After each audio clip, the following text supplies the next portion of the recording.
Hello' everyone, আজি মই আপোনালোকৰ বাবে লৈ আহিছোঁ চিলি চচ। চিলি চচ বনাবৰ কাৰণে কি বস্তু লাগে মই তাকে আপোনালোকক দেখুৱাইছোঁ। আমাক লাগিব আদা, নহৰু আৰু ভিনেগাৰ, অলপ চেনি আৰু অলপ নিমখ।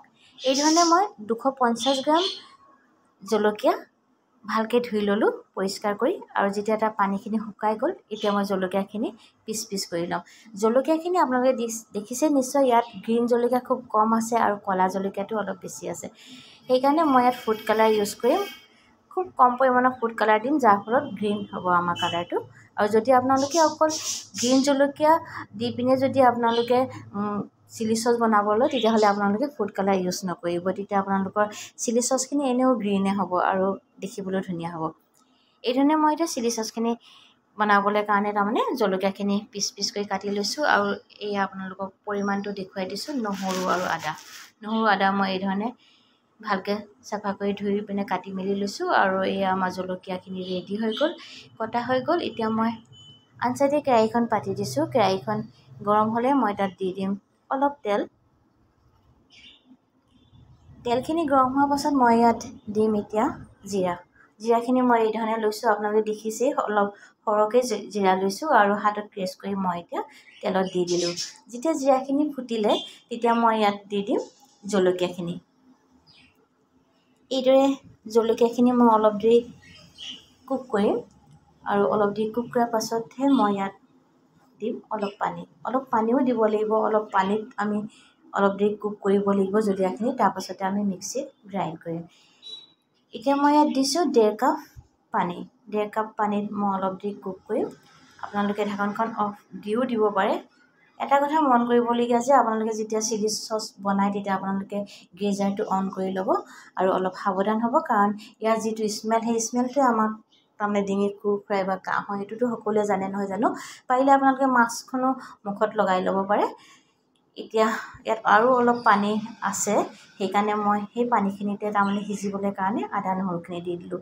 অলপ দেৰিকৈ আদা নহৰুখিনি দিছোঁ, কাৰণ বেছি সিজাই দিয়া নাই মই আদা নহৰু যিটো কেঁচা ভাৱ, সেই কেঁচা ভাৱটো আঁতৰিবলৈ কাৰণে মই তাৰমানে অলপ দেৰি কুক কৰিম। এয়া আমাৰ জলকীয়াখিনি কুক হৈ গ'ল। এতিয়া মই গেছটো অফ কৰি দিলোঁ আৰু ঠাণ্ডা হ'বলৈ দিলোঁ। আৰু যেতিয়া আমাৰ জলকীয়াখিনি ঠাণ্ডা হ'ল, মই এতিয়া মিক্সি জাৰত ভৰাই লৈছোঁ, আৰু আপোনালোকক দেখুৱাইছোঁ যে ইয়াত অলপো পানী নাই। আপোনালোকে পানী একেবাৰে নাৰাখিব।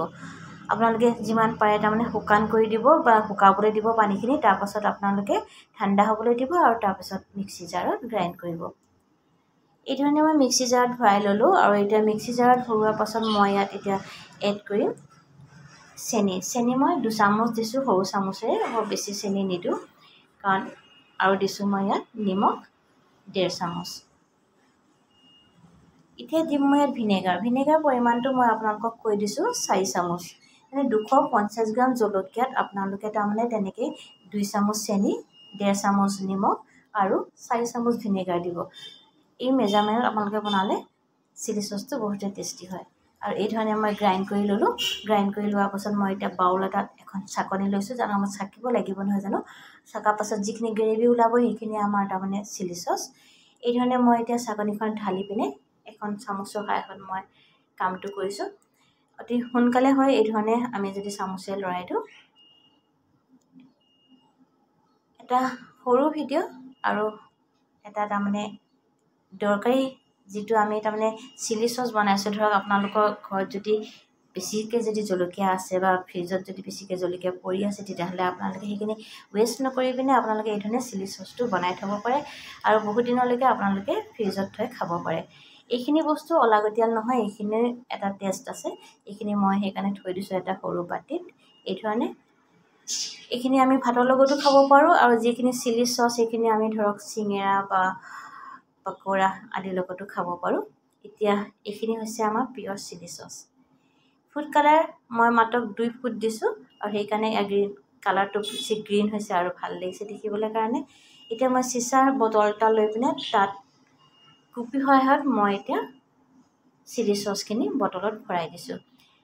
এই ধৰণে আপোনালোকে বনাই পিনে ফ্ৰিজত থ'ব পাৰে। আচলতে খায়ো ভাল লাগে, আৰু স্পাইচি বস্তুটো চবেই ভাল পায় নহয় জানো। এয়া আমাৰ চিলি চচখিনি ৰেডি হৈ গ'ল।